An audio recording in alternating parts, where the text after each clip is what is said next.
Hey everyone, I've got a wild story for you today that takes us back to my early days as a graphic designer. Picture this.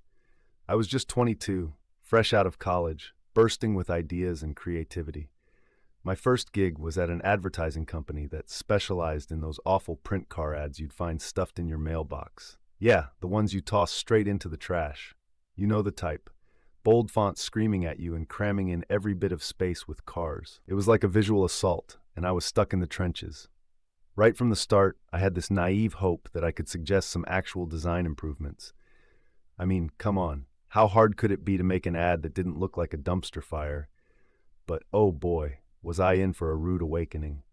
I quickly learned that they had a very specific standard for trash, and my suggestions were met with hostility. So, I complied. Now let me introduce you to our biggest client.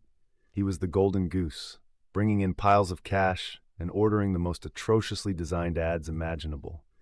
I mean, this guy had a flair for the ridiculous. Every ad had to be in impact font, filling every inch of the page, and he once requested I fit over 100 cars into a single ad. By the time I was done, it looked like a magic eye poster, totally chaotic.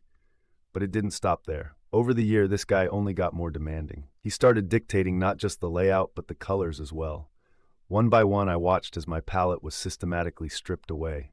No orange, he'd say, and definitely no red. Eventually, I was left with very few options.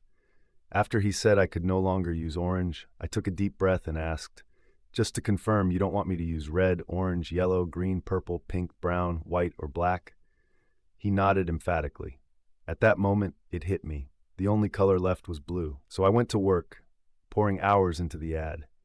I took all the cars, the text, every design element, and painstakingly transformed it into the most monotonous blue you could imagine. No shading, no highlights, just a flat blue. Now I could have whipped up a blue square in 2 seconds flat, but I wanted to make sure I had all my bases covered. After all, I was following his specific instructions to the letter. When the ad finally went to proof, I was giddy with anticipation. And then it happened. The client exploded. I could hear him screaming through the phone, furious about what I had delivered. I stayed calm, though, even as I felt a rush of excitement.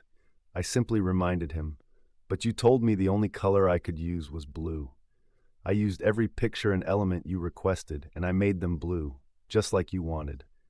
The best part? Our calls were recorded, so I was in the clear. I could hear him fuming on the other end, and I couldn't help but feel a sense of satisfaction. Of course, I had to spend several more hours recreating the ad with the original car pictures, but it was worth it. That day was a small victory for me, a moment where I got to flip the script on a client who thought he could dictate every detail of my work. And you know what? Sometimes it's those moments of malicious compliance that make the grind a little more bearable. So, have you ever faced a similar situation in your job? What's the craziest request you've had to deal with? Let's hear your stories in the comments below.